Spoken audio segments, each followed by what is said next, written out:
Сайн байцгаана уу хүмүүдээ. Эсэлтийн ерөнхий шалгалтанд бэлтэж байгаа та бүхэндээ өнөөдрийн хичээлээ танилцуулъя. Цагийн бүс. За хичээлийн зорилт бол цагийн бүсийн тухай мэдлэг ойлголтоо сэргээн санах, баттгах, цагийн зураг тооцох.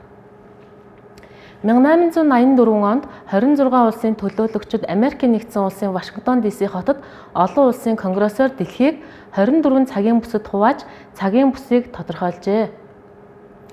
За дэлхийн гарагийн тэнхилгээ нэг бүтэн эрэхэд 24 цагийн хугацааг зарцуулдаг. Нэг цагийн бүсэд уртрагийн 15 градусын нутаг багтана.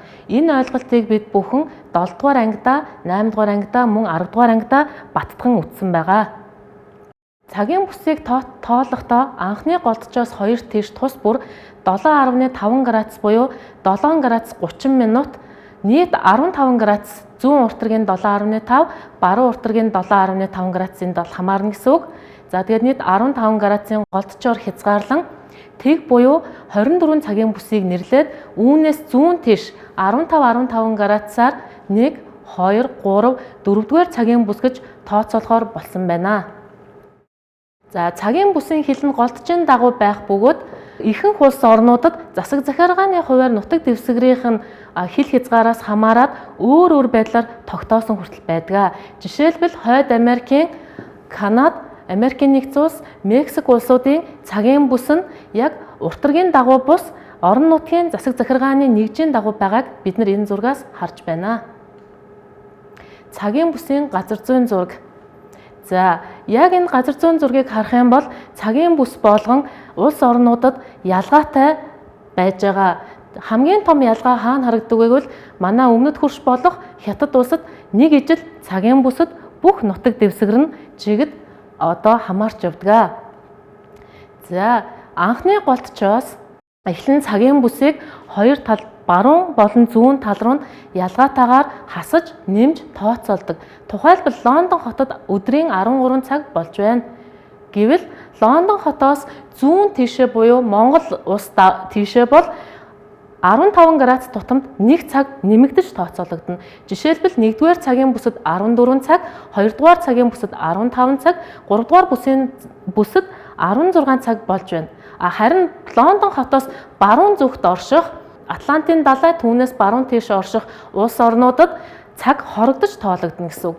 Жишээлбэл Гренландын аралд 1-2 цагийн зөрөө үүсгэхэд Америкийн нэгдсэн улс руу дөхөх тусам 2 цагаар, 3 цагаар, 4 цагаар цаг хорогдох жишээ нэ. Жишээлбэл Лондонд өдрийн 13 цаг болж байхад 4 цагийн зөрөөтэй цагийн бүсэд өглөөний 9 цаг болно.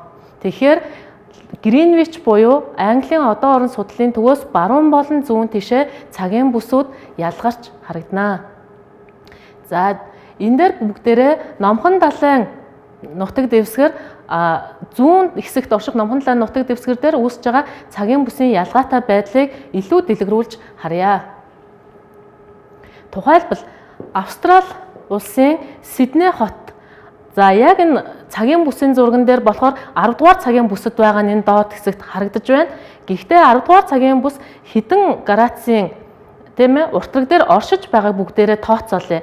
За 150 градусын энэ шугамнаас 7 градус 30 минут, 7 градус 30 минут баруун болон зүүн тийш нь хасад тооцоолох юм бол 142 градус за 30 минут, 157 градус 30 минутын энэ хооронд 10 дугаар цагийн бүсийн газар нутгууд оршино гэсэн үг ээ. Дэлхийг анхны голдчоос баруун зүүн тийш нь дэлхийн баруун хагас бөмбөрцөг, дэлхийн зүүн хагас бөмбөрцөг гэж хоёр хувааж зурган дээр дүрсэлдэг. За дэлхийн тэнхилгээ тойрох хөдөлгөөнтэй холбоотойгоор хоногийн хэмнэл үүсдэг. Тэгэхээр энийг сайтар анзаараарай. Яагаад гэвэл дэлхий аль зүгт эргэж байгааг бид нар таньж мэддэг байх ёстой гэсэн. Энтэй холбоотойгоор өглөө хаана эхлэх вэ? Орой хаана болж байх вэ? За хоног хаана солигдох вэ гэдгийг бид нар мэддэг байх хэрэгтэй. За олон улсын өдөр солигдох шугамыг мөн өмнө хэлсэн 1884 оны конгрессор мөн тогтсон байна. Шинэ өдрийг 12 дахь цагийн бүсэд буй 180 дугаар голдчоос эхлэн тооцоолж байхаар олон улсын хэмжээнд тогтоосон байгаа. Энэ шугамыг өдөр солигдох шугам гэж нэрлэдэг. Өдөр солигдох шугам. Тэгэхээр анхны голдчийн яг эсрэг талд 180 градус нь үүснэ. Яагаад гэвэл дэлхий геоид хэлбэртэй энийг бид нар бөмбөрцөг хэлбэргээд одоо үзэхээр яг эсрэг талд нь 180 градус үүсэж байгаа. Тэгэхээр анхны голдчоос 180 градус явхад өдөр солигдох шугам байна. За одоо тухайлбал хавтгай зурган дээр бол ингэж харагдах нь. За энэ дээр энэ анх тохиролцсноор бол энэ юм шулуун буюу уртрагийн дагуу байх ёстой боловч тухайн улс орны газар нутаг засаг захиргааны хувиар эзлэн хамаарж байгаа нутгаас хамаарат энэ шугам бас хоёр тийшээгээ нааш чашаа ингэж орсон байж байгаа. За энийг илүү дэлгэрүүлж үзэх юм бол энэ одоо Берингийн тэнгис, за тэгээд Америкийн нэгдсэн улсын Аляскийн энэ одоо арлуудын газар нутаг нь энэ тал руу орсон байна тийм ээ, баруун тишээгээ. Тэгэхээр энэ хэсэг цагийн бүс бол газар нутаг нь ийшээгээ ингэж хазааж өгсөн байх нь. За жишээ нь энэ Самоа арал байна. Америкийн Самоа арал хоёр хоорондоо багахан зайтай боловч яг цагийн бүсээр ярихаар хоёр ялгаатай одоо өдөр шөнийн ялгаатай бүсэд байгаа учраас цаг нь өөр байдаг гэсэн үг. За жишээлбэл өдөр солигдох шугамаас зүүн тишээгээ. Тухайлбал Япон, Монгол, Казахстан гэдэг англи руу явхад эндээс даваа гараг гэж тоологдож байхад нөгөө дэлхийн бүтэн эргэхэд энэ талд ням гараг болж идэг. Ням гараг гэж тооцогдно гэсэн үг. Тэгэхээр энэ өдөр солигдох шугам зүүн уртрагийн 180 градус буюу 12 дахь цагийн бүсдэр байдаг гэдгийг бид нар санаж байх ёстой. За та бүхэнд сонирхолтой мэдээ танилцуулъя. Самоа улс олон улсын өдөр солигдох шугамын баруун талд 2011 онд шилжсэн байж байгаа.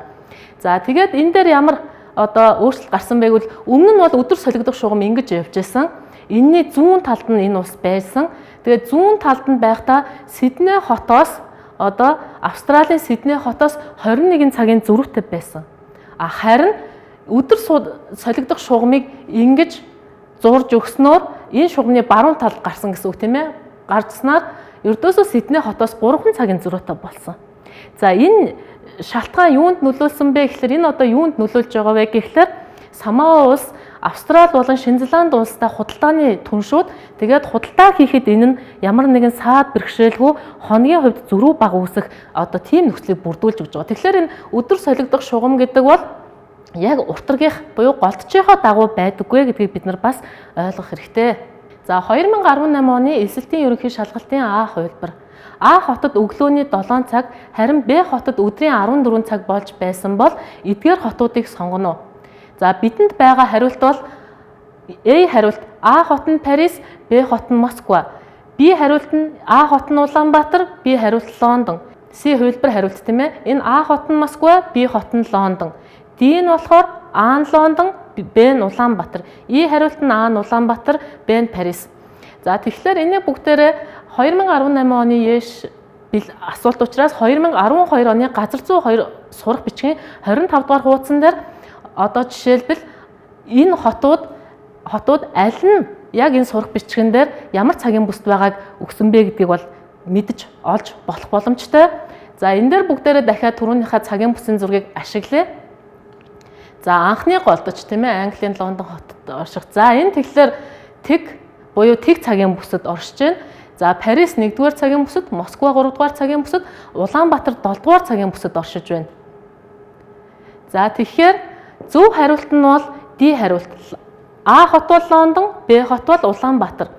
Гэхдээ хэрвээ хүүхэд А хотыг Улаанбаатар, Б хотыг Лондон гэх юм бол цагийн зөрүүний хувьд зөв боловч Лондон хот өнөөдрийн Улаанбаатар хотын байршил, Улаанбаатар хот Лондон хотын байршилд байна гэж төсөөлөх хэрэгтэй болно гэсэн үг. Тийм учраас B хариулт бол буруу хариулт байх нэ. За дасгал 1. Баруун уртрагийн 65 градусд орших А хотоос 11 цагт онгоц хөөрөн 6 цаг нисэж зүүн уртрагийн 10 градусд орших Б хотод газарджээ. Газардах үед Б хотод хэдэн цаг болж байсан бэ? За тэгэхээр бүгдээрээ одоо энэ зургийг дахиж ашиглая. За анхны голдчоос баруун уртраг, зүүн уртраг буюу хоёр талд байгаа байршлыг өгсөн байна тийм ээ. Баруун уртрагийн 65 гэхээр ойролцоогоор энэ Канадын нутаг дэвсгэр дээр байгаа аль нэг хот байх нь, зүүн уртраг гэхээр Европын эсвэл Африкийн аль нэг хот байх нь. За энэ хоёрын хооронд баруунаас зүүн тишээгээ онгоц хөөрсөн байх нь. баруун уртрагийн 65 градусд орших хотын цаг нь 11 цаг болж байсан. Нислэгийн хугацаа 6 цаг. Тэгэх юм бол одоо тэр Б хотод онгоц газардах үед А хотод эхлээд хэдэн цаг болж байгаа вэ гэдгийг бид нар олно. Тэгэхээр 11 цаг дээр 6 цагийг нэмэхэд 17 цаг болж байх нь. За тэгээд А, Б хотынхоо цагийн зөрүүг олно. Тэгэхээр хоёр хотын орших уртрагийн зөрүүг буюу 65 градус. Энэ нь баруун уртраг, нөгөөх нь зүүн уртраг учраас хооронд нь нэмнэ. Инхээр 75 градусын зөрүү гарна. Тэгэхээр 15 градус нь 1 цагийн бүс юм бол тэгвэл 75 градус нь хэдэн цагийн бүс вэ гэхээр 5 цагийн бүсийн ялгаа гарч ирэх нь хоорондын зөрүү. Тэгээд А хотод 17 цаг болж байгаа юм бол тэгвэл Б хотод онгоц газардах үед хэдэн цаг болж байх вэ гэхээр 17 цаг дээр 5 цагаа нэмэхээр 22 цаг буюу оройн 10 цагт Б хотод онгоц газардах нэ. За дараагийн дасгал. Москва, Чой болсон хотууд. Москва хот 2 дугаар цагийн бүсэд, Чой болсон хот 8 дугаар цагийн бүсэд, тэгээд даваа гарагийн өглөөний 7 цаг Чой болсон хотод болж байвал Москва хотод хэдэн цаг болох вэ? За тэгэхээр эдгээр хотууд нь зүүн уртрагт оршдог. Аль аль нь зүүн уртрагт оршдог. Хоёр хотын цагийн зөрүү нь 8 цагаас 2 цагийг хасгаар 6 цаг, Чой болсон хотод даваа гарагийн өглөөний 7 цаг. Тэгэхээр үүнээс 6 цагийг хасах юм бол шөнийн 1 цаг болох нь. Тэгэхээр даваа гараг эхлээд 1 цаг өнгөрч байгаа учраас хариулт нь даваа гараг 1 цаг гэдэг хариулт байх нэ. Дасгал 3. Онгоц Ховд хотоос, за энэ бол 6 дугаар цагийн бүсэд байгаа хот байх нь Ховд хот бол Улаанбаатарын цагаар 14 цагт хөөрч Бишкек хотод 3 цагийн дараа хүрчээ. Энэ үед Ховд хотод хэдэн цаг болж байх вэ? За тэгэхээр Ховд хот 6 дугаар цагийн бүсэд, Улаанбаатар хот 7 дугаар цагийн бүсэд байдаг. Улаанбаатар хотод 14 цаг болж байна. Тэгэх юм бол 1 цагийн зөрүүтэй учраас хасад тооцно гэсэн үг. Тэгэхээр 14 цагаас 1 цагийг хасаад 13 цаг Ховд хотод яг 13 цагт онгоц Ховд хотоос хөөрсөн байх нь. За тэгээд 3 цагийн дараа Бишкек хотод очсон гэвэл 13 цаг дээр 3 цагийг нэмээд 16 цагт Ховд хотод 16 цаг болж байхад Бишкек хотод онгоц газардана гэсэн үг. За ингээд та бүхнийхээ шалгалтанд амжилт хүсье.